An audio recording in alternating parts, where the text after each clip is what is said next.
The text arrived while I was finalizing my holiday plans. Honey, your father and I think it's best if you skip Thanksgiving this year. We want a quiet celebration with Emma and her family. You understand, right? I stared at my phone, a bitter smile forming on my lips. Of course, they wanted me to skip another family gathering. Emma, my perfect younger sister, with her perfect husband and perfect twins, always took priority. My name is Olivia, and at 34, I'd grown accustomed to being the family afterthought. While Emma got the spotlight for every minor achievement, my successes were met with polite nods and quick subject changes. Even when I made partner at my law firm last year, my parents managed to turn the celebration dinner into a discussion about Emma's twins starting preschool. Sure, Mom. Have a wonderful time, I typed back, my fingers steady despite the hurt churning in my stomach. What they didn't know was that their text had just confirmed my decision about the surprise I'd been planning.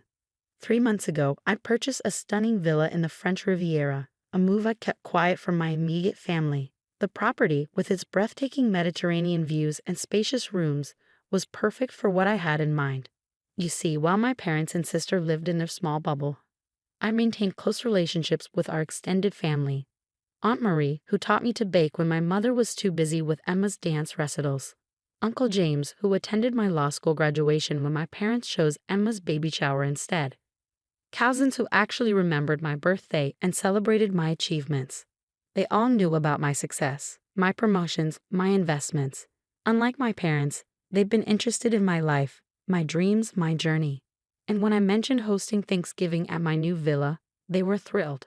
I picked up my phone again, this time to check the group chat with the extended family. The excitement was palpable. Aunt Marie, just booked our flights.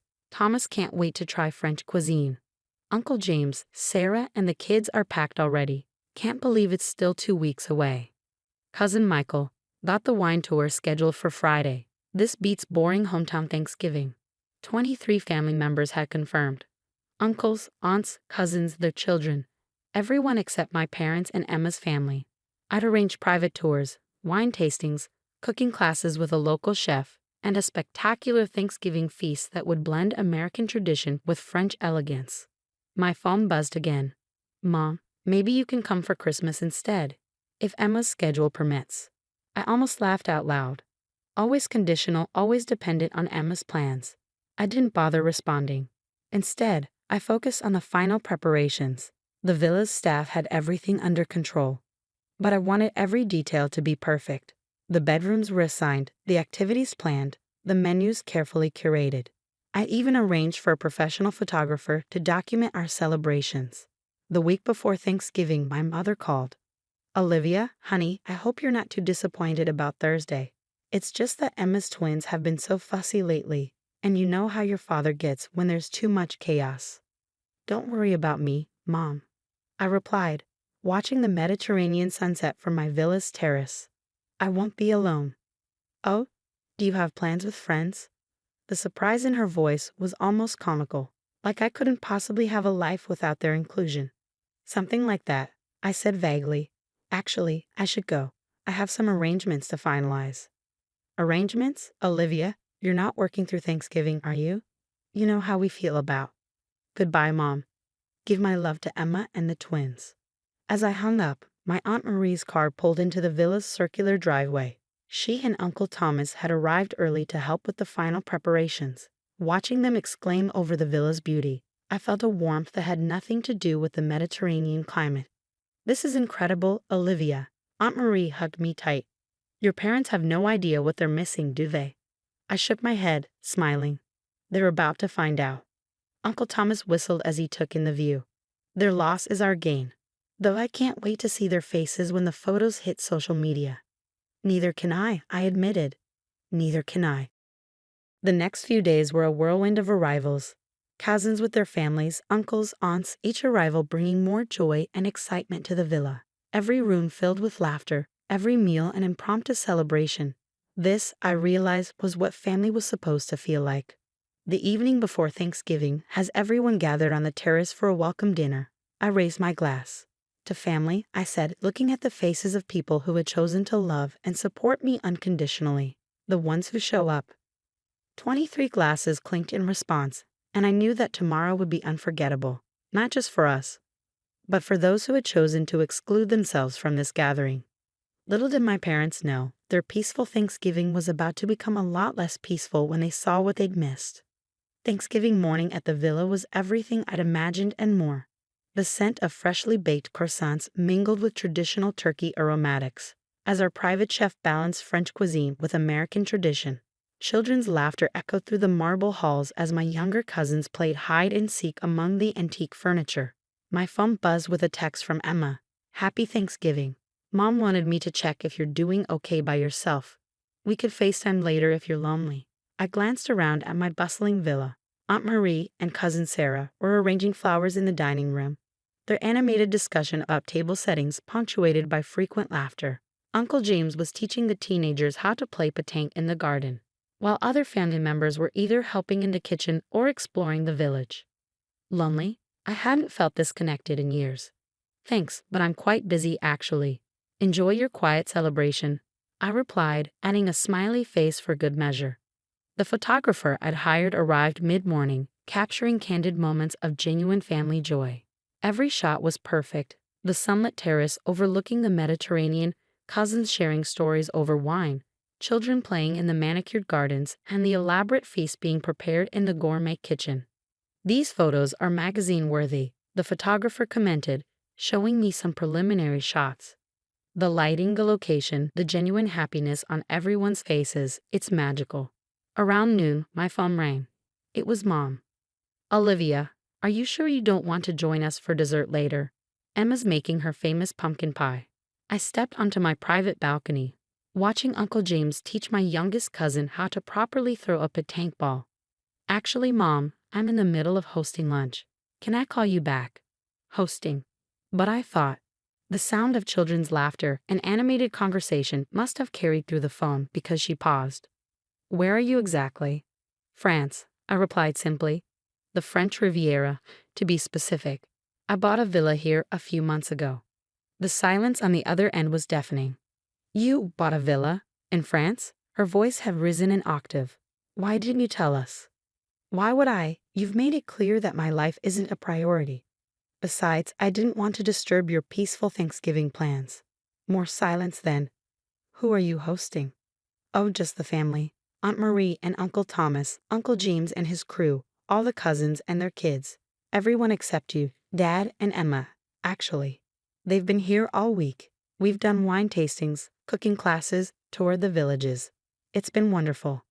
I could practically hear her mind racing, calculating all the family members who had chosen my celebration over their usual Thanksgiving plans. "All week," she sputtered.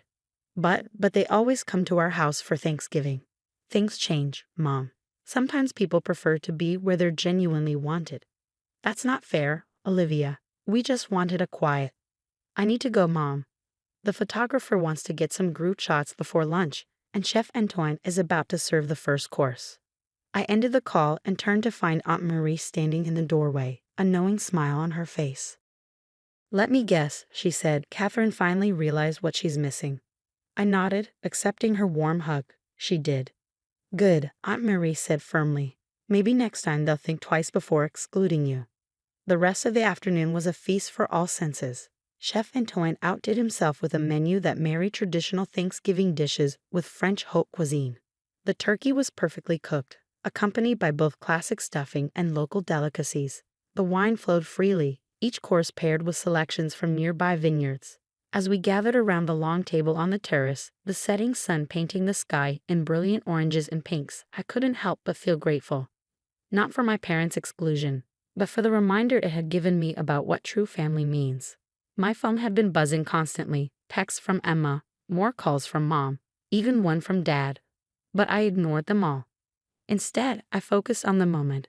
Uncle James telling embarrassing stories about his college days, cousins planning tomorrow's adventures, children sneaking extra desserts when their parents weren't looking.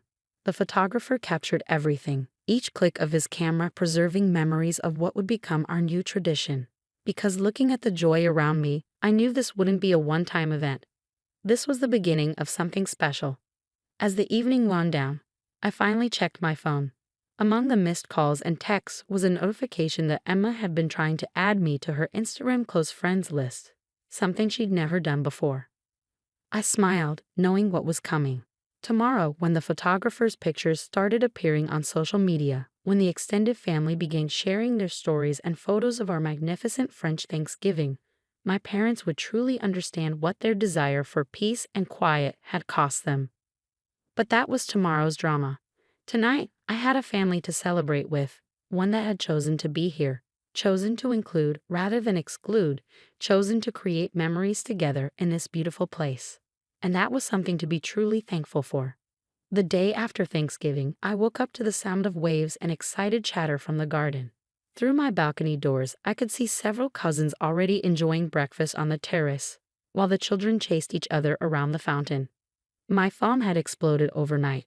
The photographer had delivered the first batch of photos, and as planned, everyone had started sharing them on social media. The images were stunning: sunset dinner on the terrace, children playing in the Mediterranean garden, elegant table settings with the sea as backdrop, and countless candid shots of genuine family joy. Aunt Marie had posted an album titled A Thanksgiving to Remember, with a caption that read, "When one door closes, another opens in the French Riviera. Thank you, Olivia, for showing us what family celebrations should feel like." The likes and comments were pouring in, including from my parents' social circle. Their country club friends, church group, and neighbors were all commenting on how magnificent everything looked, asking why Catherine and Robert weren't there, wondering about the beautiful villa. Emma called first. "Why didn't you tell me?" she demanded, her voice a mix of anger and envy. "A villa in France, the whole family there, Mom's having a meltdown." "Tell you?" I replied calmly, watching the morning sun sparkle on the water. "Like you tell me about your family gatherings, like you told me about the summer barbecue last month or the twins' birthday party. That's different. Those were small." "No, Emma, it's not different. You and Mom and Dad created your little exclusive circle, and that's fine. I created something better." I could hear one of the twins crying in the background. Emma's voice dropped to a whisper. "Mom's devastated. All her friends are asking questions. The Hendersons even canceled their Christmas dinner with us to accept your invitation to New Year's here. I hadn't even announced my New Year's plans yet, but apparently, the family had done it for me." "Good." "Well," I said, "I guess Mom got the peaceful holiday she wanted." "How was it?" Emma was quiet for a moment. "Boring," she finally admitted. "Dad fell asleep watching football, the twins were cranky, and Mom kept checking her phone every 5 minutes after your call. It wasn't like Thanksgiving should be." "No," I agreed, "it wasn't." After hanging up, I joined the family for breakfast. Uncle James was organizing a boat tour for the afternoon, while Aunt Marie and Cousin Sarah were planning a trip to the local markets. The kids were debating between the beach and the pool, and someone was suggesting a picnic in the vineyard. Then my father called. "Princess," he started, using his negotiating voice, the one he used to use when he wanted me to give up my plans for Emma's sake. "Your mother and I have been talking." "Dad, I'm actually heading out for a boat tour with the family. Can this wait?" "That's what we want to discuss. Family, unity. Your mother is very upset about all this. I watched my real family getting ready for their day, laughing and planning together." "I'm sure she is, Dad, but you know what? I was upset too. Every time you excluded me, every time my achievements were overlooked, every time Emma's needs came first. The difference is, I did something positive with that feeling." "But buying a villa, hosting Thanksgiving, without telling us. Like you planned holidays without telling me? It doesn't feel good, does it?" He was quiet for a moment. "No," he finally said. "It doesn't. Enjoy your peaceful weekend, Dad. I need to go. Uncle James is waiting." The next few days were a blur of activities, laughter, and memory making. More photos appeared on social media. Our boat tour along the coast, wine tasting at a historic vineyard, cooking lessons with Chef Antoine, sunset dinners in the village. My parents' phones kept ringing with friends asking about the French villa they'd never seen, the family gathering they'd missed, the daughter they'd apparently underestimated. A week later, as the family was preparing to depart, Aunt Marie hugged me tight. "You know they'll try to invite themselves for Christmas," she said. I nodded. "I know, but Christmas is already planned. I'm taking everyone to my chalet in the Swiss Alps." She pulled back, eyes wide. "You have a chalet too?" "Bought it last spring," I grinned. "I think it's time for a new holiday tradition, don't you?" As I waved goodbye to the last departing family members, my phone buzzed with a text from Mom. Honey, about Christmas. Your father and I have been thinking. I left it unread. Let them think. Let them wonder. Let them finally understand what it feels like to be on the outside looking in. Because sometimes the best revenge isn't about getting even. It's about creating something so wonderful that those who excluded you can only watch and regret their choices. And as I stood on my terrace, watching the Mediterranean sunset and planning Christmas in Switzerland, I knew I'd never have to spend another holiday feeling unwanted or overlooked again. I'd built my own traditions with family who chose to be there, in places that took their breath away. And that was worth more than any peaceful, quiet dinner my parents could ever plan without me.